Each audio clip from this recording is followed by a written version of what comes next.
People say excessive thinking is a habit. But if it were only a habit, why does trying to break it create more thinking? Trying to stop thinking becomes another thought. Just try to be present. How do you do that? It creates more thought. Spiritual teachers say to become more aware of the present moment and accept it as it is. What if you believe that you need to accept the present moment, but you don't like your present moment? Well, then I have some good news for you. It isn't the present moment that you need to accept, and you can stop suffering. You see, thinking is a chemical, felt, experience. We feel thoughts, and the chemistry is a real felt experience in the body, but the cause or trigger of that chemistry is almost always unreal. The imaginary mind, a mental experience. The presence of your being isn't gone. You don't disappear during thinking. Your true self is not involved in or altered by thinking. So nothing happened to your presence during thinking. The problem is that accepting the present moment is generally done without discernment, without being awake, and without actually knowing the difference between the story in the mind and the reality in the room, which is the real present moment. So we make up a story, don't realize we're making up a story, and then think we have to accept the story when the very nature of the story is something unwanted. How can you accept what you don't want? You don't have to, actually. You can realize that it's not real. It's simply not real, that it's a story, that it's imaginary. Yeah, we actually make up and experience the very thing we don't want. Of course, we don't know we've made up a story to suffer because we'd never do that knowingly to ourselves. And that's the meaning of being unaware, dreaming, or being unconscious. So the deeper issue is not just having thoughts. You are unknowingly experiencing thought as if reality. Say you wake up from a nightmare where you're being chased by a lion and your heart is racing. What do you have to do about the lion? The same thing happens to the body in a daydream. You feel fear, anger, anxiety, and your heart races when you're dreaming in the daytime. But do you wake up? Current New Age teaching is that we're supposed to accept what we do not accept. You can see how this can be a futile dead end, a sticking point, when what you're accepting or supposed to accept is just a story. And when you wake up, the whole problem you think you need to accept disappears because it's not real. What is real does not disappear with a thought. Reality can't be denied or accepted. It just is as it is. It can only be ignored. It is as it is, regardless of a thought about it. So all this activity of mind is not to get away from the present moment, as some teachers say, but to get away from the present activity of the mind, the painful stories being dreamt as real. It's a vicious cycle. Because we're unconscious and don't know that we're unconscious, or even how we are driving the mind and dreaming it, many people play a radio or a TV, or sometimes both, even though you're not actually listening or watching, in order to not hear their mind. They're trying to distract themselves from the mind because they don't like the mind. And when they stop playing these things, the mind takes center stage. It's all there is, and it seems to get louder, but that's because they focus on it. That's what makes it louder.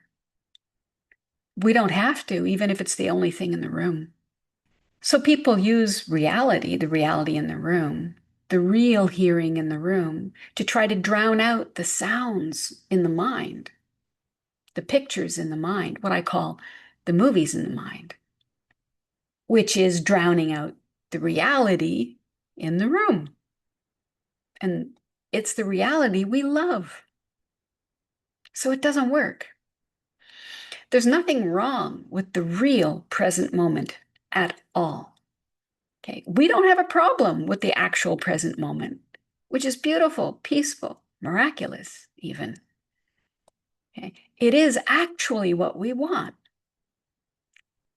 What most spiritual teachers call the present moment is usually just contrasted with stories in the mind about the past and the future. But the stories in the mind can also be about the present moment, and that's often missed. And so it's not about whether or not you're thinking about the past or you're thinking about the future. It's about whether or not the mind has come to the foreground and the reality of the room is relegated, ignored into the background. Even the past, the present, and the future, all of that is a story in the mind if it's a thought. So you're not trying to escape the present moment. And if you think you are, you will keep taking the bait of the mind about the past, the present, and the future, which means you'll keep driving the mind forward. You see, we are driving the mind forward whether we know it or not. So some people then realize that they aren't struggling with the past or the future, and then they think the problem is the mind itself or thinking itself. They hate their thoughts in the mind and try to control it or change their thoughts, usually by thinking about their thoughts. This is futile. You see, the mind is innocent. It's not the problem either. We just don't understand the nature of the mind and how it works, what drives it forward, what stops it, how it changes direction, and what conditions the mind, its content, and its speed. That is a wee bit of a problem. But it's still not the real issue. Here it is. Confusing the mind and its story for reality, for things, people, and events. That's the problem. The actual reality is nearly never the problem, but our painful thoughts about it and our thoughts about the situation are. That's what hurts us mentally, emotionally. If you don't have a mental emotional pain, you may have a situation to take care of. You may have action to take, but you won't suffer while doing it. Now, imagination is also not the problem. It's an amazing tool, but mistaking it for real things, people, or events, well, just it doesn't work in reality. The real problem is being unconscious to the difference between the story experience and the real experience. And this is the human condition and the root cause of our suffering and inflicting suffering, not being aware of our own imagination.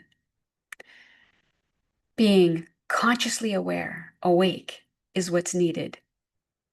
That's to be knowing the difference between the imaginary mind and the reality, and they can both be present. You don't have to stop thinking. You just have to know thought as thought.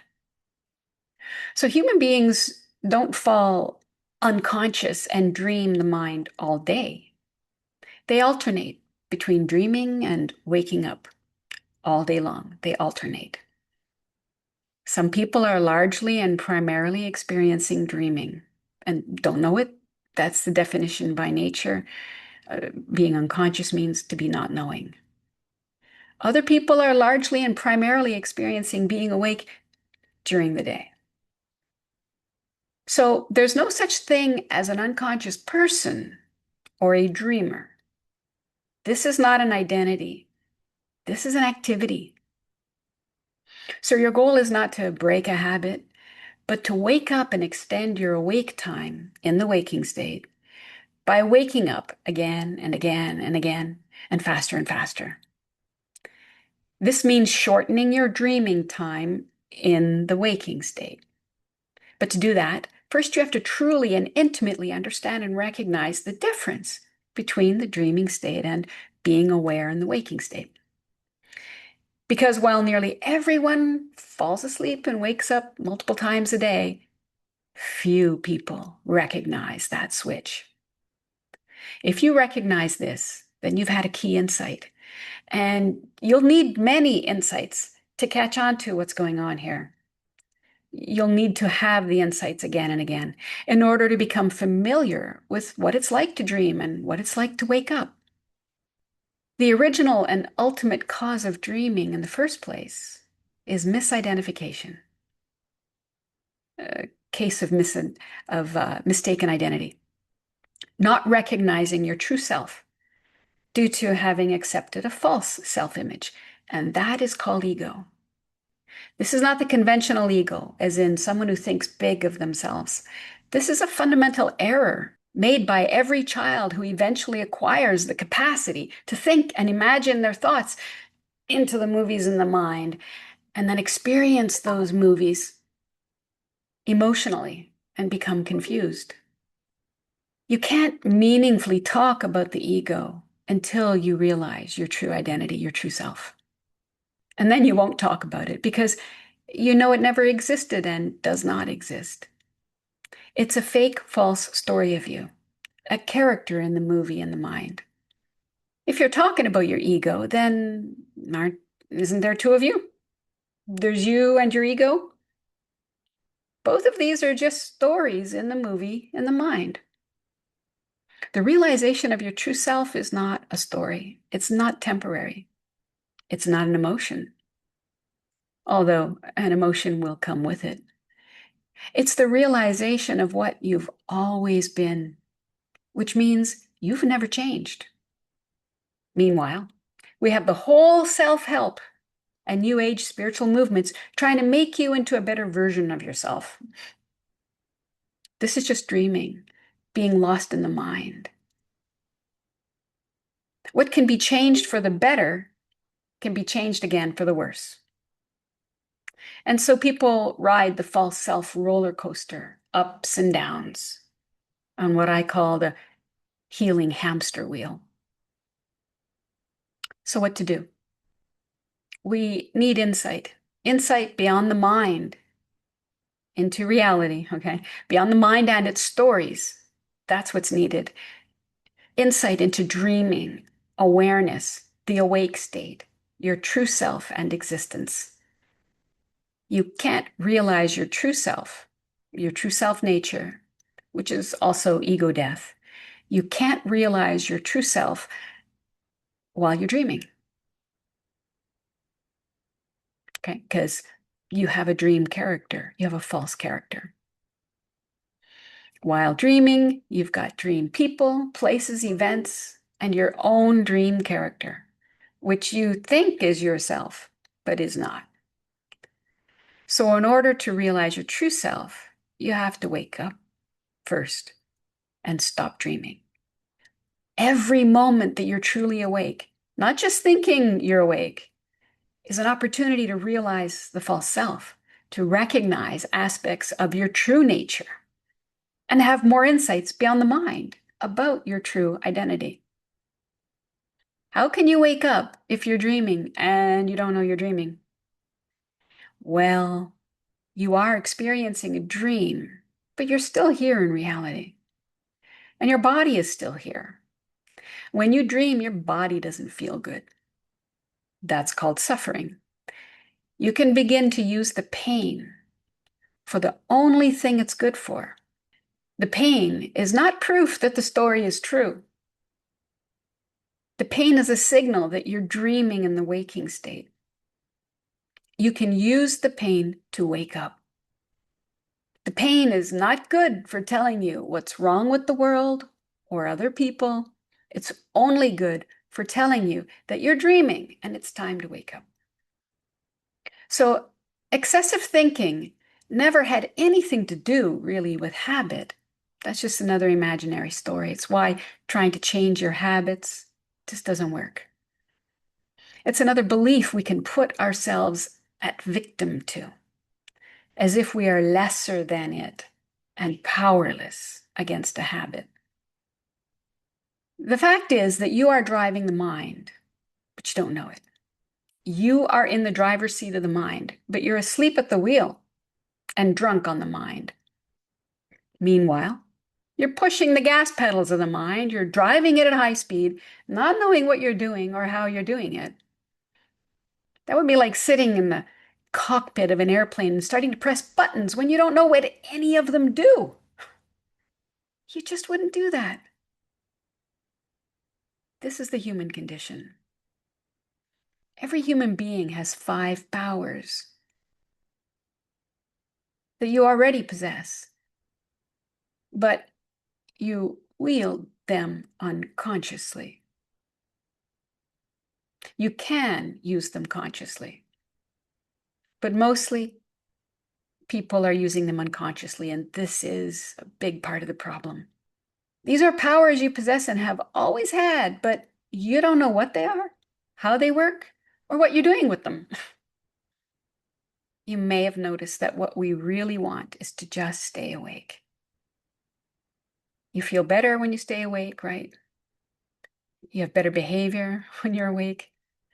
But in order to do that, you have to come to know and understand your powers directly, experientially, not intellectually. That's why I don't tell you what they are here. That would be cheating you. You have to consciously use them and see the results that you get from this. It's very eye-opening. If you're interested in coming to know more about the human body mind experience and how it works, more than you've ever realized or experienced before, then you're invited to join my next free workshop. It's called Calm the Mind Fast and Make It Last. Because we're going to be talking all about dreaming, which is not calm, right? And how to stay always awake. In this workshop, I'll show you how to recognize this directly and how to begin waking up faster without trying to control thoughts. This will change your relationship to your mind without trying to manufacture presence or awareness. Being aware is not about being without thinking either, but without falling unconsciousness and losing contact with reality. Because using the mind, the capacity to think, is not going away. Right? You're always going to have your mind, your ability to think. And that's a good thing because it has practical purposes. The goal isn't to become thoughtless, you know. You don't have to be afraid of becoming a mindless jellyfish upon awakening. That's not what happens. The goal is to be awake while thought is present and to know thought is thought. Reality is reality and your true self nature. So instead of becoming a mindless jellyfish, the opposite happens. You become aware of the totality, the ecology of everything. You have access to everything, not just the story or experience of the movie in the mind. Wisdom comes from more knowledge, not less. And when we're dreaming, we become stupid. Okay, we do stupid things. We act out of blind rages because we have limited access to just the story in the mind that's running. So we literally become blind, deaf, and ignorant to what's really going on. We're veiled to the truth. Another gross error people make is in thinking that if there are thoughts present, you are not present. This is not true. You have to be present to know that thoughts are present, right? So it's not that either we're having thoughts or we are present. Being present doesn't mean there's no thought. That is not the true truth of being present. Being present means you're aware of the totality, and the totality includes thoughts. The difference is that you know thoughts and not as reality. Your being, your true self, your reality is always present, period. You're never not here. There's not a nanosecond when you're not here. You are present and aware. or you are present and dreaming. You didn't leave presence because you had a thought just now. Did you leave? Where'd you go? No. It's simply that a thought arose in your presence. Thoughts arising is not a problem. The end of thinking is not the goal. You don't have to uh, control thoughts and thinking. And you don't have control of thoughts and thinking. This is very important to realize. You can't think, I don't want to have another thought, because that is a thought. And if you wait a moment, there will be a thought. So the goal at this point is not to have control over thoughts, but to recognize all of your powers, the imaginary and the reality, or what I call the relative reality, and to be knowing the difference between all of them. That is a step closer to freedom. And it's what's needed in order to realize the truth of yourself, your true self. If you want to see this directly, I'm teaching a free live workshop. It's coming up called Calm the Mind Fast and Make It Last. And if you're a spiritual seeker who's ready now, not in 10 years, not after another lifetime of searching, and not after suffering through one more relationship, retreat, or realization that doesn't last, come to the live workshop. Come to calm the mind fast and make it last.